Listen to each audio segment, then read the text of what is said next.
कपालभाति का मूल रहस्य।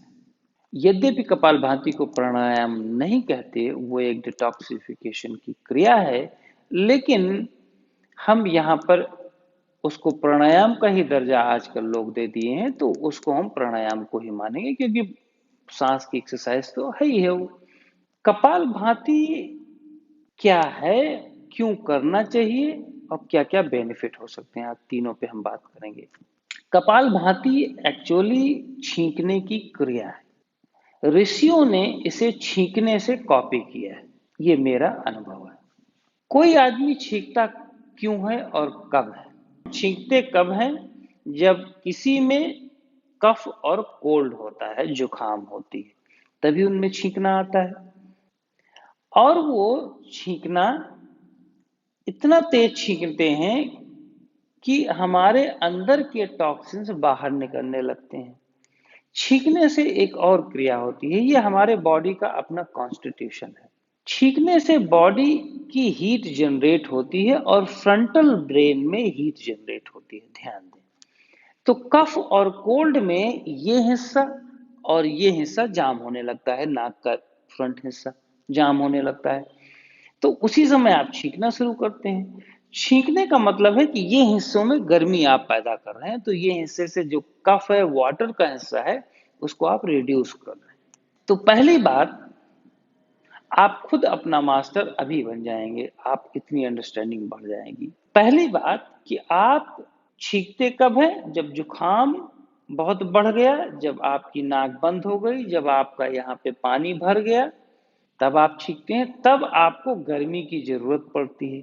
अर्थात जुकाम वाले लोगों को, जो बहुत कफ डोमिनेटेड लोग हैं, उन्हें ये ज्यादा सूट करेगा, लेकिन बहुत एक्सट्रीम कफ वाले लोगों को नहीं।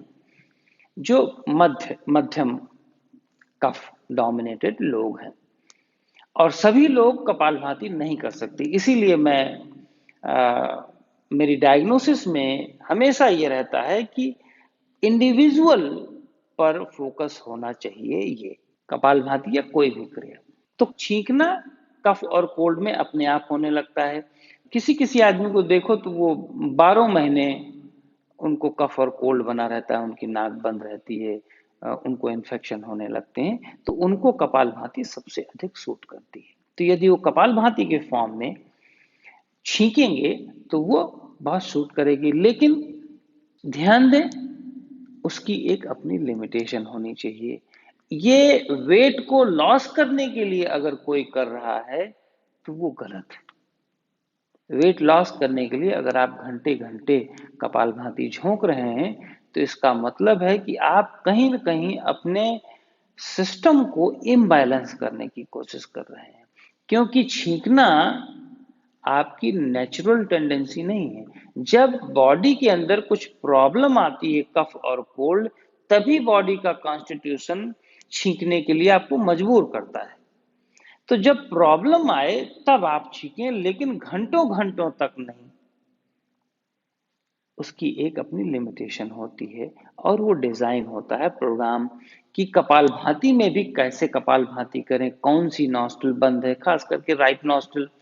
तो आप कपालभाति कर रहे हैं, सपोज ऐसे कपालभाति करते हैं, हाइपर होकर के बिल्कुल नहीं करना चाहिए। तो कपालभाति आपने स्टार्ट कर दिया, और आप देखें 99% लोगों की दोनों नॉस्ट्रिल बंद नहीं होती, एक नॉस्ट्रिल बंद होती। तो एक नॉस्ट्रिल बंद होगी, एक नॉस्ट्रिल खुलेगी, और आप दोनों नॉस्ट्रिल से कपालभाति कर रहे हैं। तो एक ही नॉस्ट्रिल से तो कपालभाति हो रही है। सत्य ये है कि आप कपालभाति कर ही नहीं रहे हैं, एक नाक से सांस को झटके में छोड़ रहे हैं। कपालभाति तो तब होती है जब दोनों नॉस्ट्रिल से बाहर हो सांस। तो इसीलिए ध्यान दें, जब आपको रोगों पर पूरी तरह से नियंत्रण करना हो, तो कपालभाति या कोई भी प्राणायाम आप एग्जैक्टली अपने स्वभाव के अनुरूप करें, तब वो 24 से 36 घंटे में आपको वो लाभ देना शुरू कर देगा। नहीं तो आप करते रहें सालों साल। तो कपालभाति एक्चुअली कफ और कोल्ड वालों को सबसे अधिक करनी चाहिए। पित्त और वात वालों को कपालभाति बिल्कुल नहीं करना चाहिए, पित्त वालों को तो बिल्कुल भी नहीं करना चाहिए और जो एक्सट्रीम वायु डोमिनेटेड है, वाता डोमिनेटेड लोग हैं, उन्हें भी कपालभाति नहीं करनी चाहिए क्योंकि वाता डोमिनेटेड वाले यदि कपालभाति करेंगे, तो उनकी वात और बढ़ जाएगी